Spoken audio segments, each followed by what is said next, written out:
এই মুহূর্তে কেন্দ্রীয় শহীদ মিনার থেকে যুক্ত হচ্ছেন সহকর্মী সতেলা শারমিন ও ফারুক ভুঁইয়া রবিন। সরাসরি যাচ্ছি তাদের কাছে। আপনাদের অনুরোধ করছি শ্রদ্ধা জ্ঞাপনের জন্য এবং শ্রদ্ধা জ্ঞাপন শেষে আপনাদের ব্যানারটি বুঝে ফেলার জন্য ভাই এই ইয়েতে তো 21 ফেব্রুয়ারি দুপুরবেলা রক্ত, বৃষ্টি ঝরে, বৃষ্টি কোথায় বরকতের রক্ত। কবি, সাহিত্যিক এবং যারা সাংস্কৃতিক বিভিন্ন মাধ্যমে কাজ করেছেন, অমর 21শে ফেব্রুয়ারিকে নিয়ে আমরা বীরত্ব গাথা রচিত হতে দেখেছি এই বাংলা ভাষায়। বাংলা ভাষা শুধু একটি ভাষা না, এই ভাষার জন্য, মায়ের ভাষার অধিকার রক্ষার জন্য জীবন দিয়েছেন বাংলাদেশের তরুণরা। কত সালে? 1952 সালে। এই 1952 সালের এই যে আত্মত্যাগ, শুধুমাত্র একটি রাষ্ট্রভাষা প্রতিষ্ঠার লড়াই ছিল না, এখানে বীজ বপন হয়েছিল একটি দেশ প্রতিষ্ঠার। দীর্ঘ 23 বছরের আন্দোলন সংগ্রামের মধ্য দিয়ে বাংলাদেশ 1971 সালের রক্তক্ষয়ী মুক্তিযুদ্ধের মধ্য দিয়ে স্বাধীন হয় এবং স্বাধীন হওয়ার পরে এই বাংলা ভাষাকে, ভাষার এই দিনটিকে আসলে মানুষ স্মরণ করেন, পুরো জাতি স্মরণ করেন চেতনার একটি আধার হিসেবে, অনুপ্রেরণা হিসেবে। যখন ইতিহাসের বাঁকে বাঁকে বাঙালি থমকে দাঁড়িয়েছে, এই জাতি থমকে দাঁড়িয়েছে, দেয়ালে পিঠ থেকে গেছে, ততবারই 21 অনুপ্রেরণা জুগিয়েছে।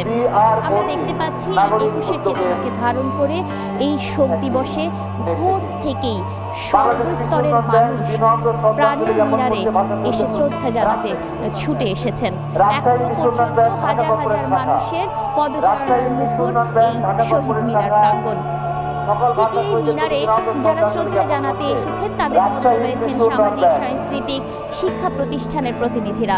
এছাড়া একদম 12টায় অর্থাৎ 21শে ফেব্রুয়ারির প্রথম প্রহরে রাষ্ট্রীয় আচারের মধ্য দিয়ে শুরু হয়েছে 21শে ফেব্রুয়ারি উদযাপন। দেশ জুড়ে জাতি স্মরণ করছে তার ভাষা শহীদদের এবং অনুপ্রাণিত হচ্ছে সেই আত্মদানের, যে মাতৃভাষা রক্ষার জন্য যে আত্মদান ছিল, সেই আত্মদানকে স্মরণ করছে। এখন 21 শুধুমাত্র শোকের দিবস না, 21 একটি চেতনার নাম এবং এই 21কে স্মরণ করেই আসলে জাতি এগিয়ে যেতে চায় সামনের দিকে।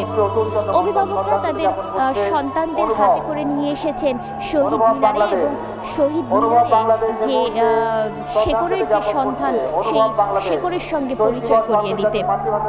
শহীদ মিনার প্রাঙ্গণে এখন যে সূর্য জোরে কিরণ দিচ্ছে, তার সঙ্গে সঙ্গে সাধারণ মানুষও কিন্তু তার শ্রদ্ধা নিবেদনের পর্বটি সেরে ফেলছেন। আমরা দেখতে পাচ্ছি যে ব্যানার নিয়ে বিভিন্ন সংগঠন এখনো অপেক্ষা করছেন শহীদ মিনারের শ্রদ্ধা নিবেদনের জন্য। এখন আমরা দেখছি যে বাংলাদেশ ত্রিপুরা কল্যাণ সংসদ আসলে বাংলাদেশের তারা শ্রদ্ধা নিবেদন করছেন। পিছনে আরো অনেকগুলো ব্যানার রয়েছে। যতটা ভিড় আসলে কিছুক্ষণ আগেও ছিল, সেই ভিড়গুলো ধীরে ধীরে কিছুটা শিথিল হলেও এখনো কিন্তু আমরা লম্বা লাইন দেখছি ব্যানারের। মানুষ কিন্তু এখনো আসছেন শ্রদ্ধা নিবেদনের জন্য। দেখতে পাচ্ছি স্বেচ্ছাসেবকরা নিরন্তর পরিশ্রম করে যাচ্ছেন এই সুন্দর আয়োজনটিকে আরো সুন্দর করে রাখার জন্য। আইন শৃঙ্খলা রক্ষাকারী বাহিনীর পক্ষ থেকে নেওয়া হয়েছে নিশ্চিত নিরাপত্তা ব্যবস্থা। আমরা জানি যে ঢাকা বিশ্ববিদ্যালয় কর্তৃপক্ষ এই আয়োজনটি পরিচালনা করেন এবং ঢাকা বিশ্ববিদ্যালয় এলাকা ঘিরে এক ধরনের নিশ্চিত নিরাপত্তার মধ্যে নিয়ে আসা হয়েছে। সাধারণ মানুষের সঙ্গে কথা বলে আমরা যেটি জানতে পেরেছি সেটি হচ্ছে যে এত বছর আগের এই ঘটনাকে তারা স্মরণ করতে চান প্রেরণা হিসেবে।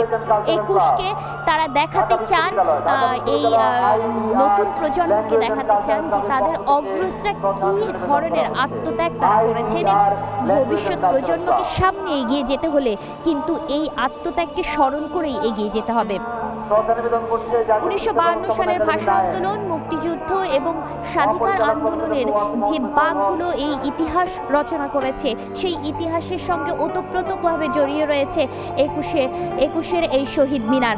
আমরা দেখতে পাচ্ছি যে সূর্য যত ঊর্ধ্ব গগনে উঠছে, ততই সাধারণ মানুষের জমায়েতও কিন্তু বাড়ছে। আমরা প্রতি ঘন্টায় চেষ্টা করছি এই সংবাদ আপনাদেরকে জানিয়ে দিতে। এখন এই ঘন্টায় ছিল আমার কাছে সর্বশেষ। সরাসরি যুক্ত ছিলাম কেন্দ্রীয় শহীদ মিনারে।